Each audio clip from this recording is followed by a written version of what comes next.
Hey, what's up guys? Tyler here with Secure Team. The first bit of news I want to start out with today is this discovery of a strange circular object found off the coast of Greece in the Aegean Sea. So here we are on Google Earth, and the coordinates to this I'll put down below. But as you guys can clearly see, and you can even see this thing from pretty high up, it measures, according to Google, at around 220 feet from end to end. From my view, it looks to be, almost perfectly circular. And it even seems to have something in the center of it, like a dome, some sort of inner circle, and even another circle or hole in the center of that. And just trying to show you guys some different angles here, but yeah, really not sure what this is. It's definitely large, and it looks like this object has appeared within the last couple of years, because when you go back in time using this date tool here in Google Earth, the object does not seem to be there prior to 2015, as you guys are seeing. So that kind of makes it even more mysterious, because, my first thought was, well, maybe this is something left over from the Second World War. Or is it just some natural formation, maybe an inactive volcano? But no, it seems that the object has appeared within the last 2.5 years or so. And so yeah, I wanted to see what you guys thought. This reminds me of, we've found mysterious objects all over, especially in these satellite images through Google Earth, and it reminds me of that other massive circular object that I did a video on a couple of years back, where it was another massive circle or disc-shaped object found at the bottom of the ocean, but that object was around 2 miles wide. People still don't know what that object was, despite our best efforts to figure it out, so it reminded me of that. Could it be a similar object? I don't know, but you guys tell me down below, and I'll put the coordinates again. Download Google Earth, check it out for yourselves, and tell me what you think. A lot of mysterious things in our oceans. Now, in other news, another one of these wave anomalies have been spotted shooting across the Earth from Antarctica. Now, we've done a couple of different videos on these things as they've been spotted. I think the first one we spotted was back in April of 2017, another one in May, all of them which seem to be coming from Antarctica. It's no mystery that Antarctica is shrouded in strangeness. A lot of unknown things happening there.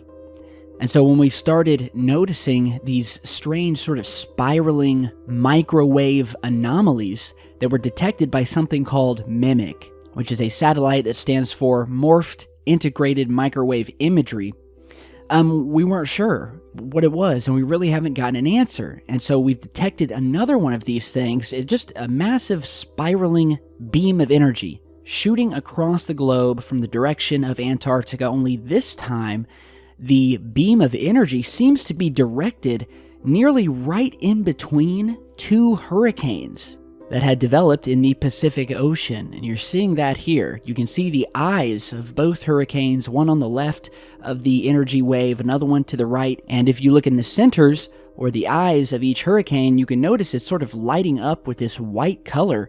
Some have suggested that this energy wave is affecting these hurricanes, causing them to light up like this. By the way, this is Hurricane Hector and John. The beam shoots directly over another cyclone system. And so the question has been posed, are these anomalous energy waves directly connected to our weather system? Are they influencing the weather and these storms? Or is it just a coincidence? I don't know. You guys tell me down below. It certainly makes sense, because we know for a fact, and there's patents out there, you can look this up, that there is weather modification technology out there. And whether this has something to do with it, I don't know, but it's certainly not too far-fetched of an idea. So tell me what you think of this. And speaking of strange waves and energy, we have once again, by we, I mean NASA and other space agencies, have just detected another mysterious radio wave burst coming from space that very well may be coming from some sort of intelligence out there in the cosmos, whether it's a planet, whether it's from a ship, we don't know. And astronomers aren't sure of its origins either. And so this new mystery radio signal was spotted by a telescope in Canada, and it's one of the lowest in frequency to date. See, most of the radio signals that we've detected in space, or what are known as fast radio bursts, are much higher in frequency. But this one, however, is much different. It's the lowest frequency to date, the details of which have been posted to the Astronomer's Telegram, which is a website where accredited astronomers can post observations. And so about a week and a half, 2 weeks ago, an observation from the McGill University's radio telescope in Canada discovered this fast radio burst, which is basically a short burst of radio waves coming from beyond the Milky Way galaxy. And it was detected at a frequency of around 580 megahertz, the lowest frequency detection to date. Now, fast radio bursts were first discovered, or at least made public, back in 2007. Their origins are still unknown, with many speculating, or we'll just put it this way, the astronomers who are trying to figure out where these signals come from have not ruled out the possibility that these high-powered signals are coming from an advanced alien civilization. So be sure to stay tuned. I'll definitely be following this story and will post updates accordingly. Now, lastly today, we have a former astronaut going on the record and stating that at one point while he was up in space orbiting the Earth on the ISS, he witnessed something that looked like a, quote, organic or alien-like object floating out of the payload bay. So this was actually in response to a question posed on Twitter by Scott Waring of UFOsightingsdaily.com. So he tweeted directly at Leland Melvin, who is the former astronaut for NASA, asking him what his outlook was about the existence of intelligent alien life living in our solar system, and has he ever witnessed a UFO? And well, he actually responded saying, quote, as you're seeing here, I have not seen one in space or on the ground, but I thought I saw something organic or alien-like floating out of the payload bay. And that he and another astronaut on the ISS had called ground control to ask what it could be, and that it was, quote, ice that had broken off of one of the Freon hoses. Or at least that is what he is saying that ground control told him that's what it was.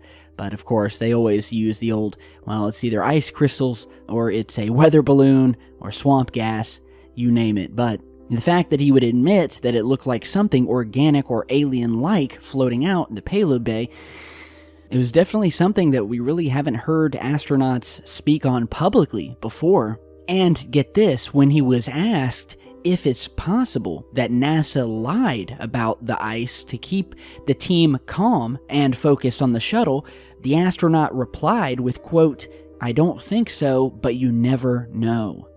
And to that I say, you never know indeed. In fact, we actually do know, because we have astronauts in the past as well as other evidence and testimony to show that NASA does cover these sightings up, especially the ones that occur in space, the sightings of strange things, whether it be UFOs, organic-like alien life material floating in space. These things have been documented throughout the years, and they've been seen on almost every space flight, whether it be in the ISS, the Space Shuttle missions, the Apollo missions, the Gemini missions. There have been some extremely anomalous sightings and unusual things witnessed, captured in some cases on video and photographs, and we've documented a lot of that here on the channel.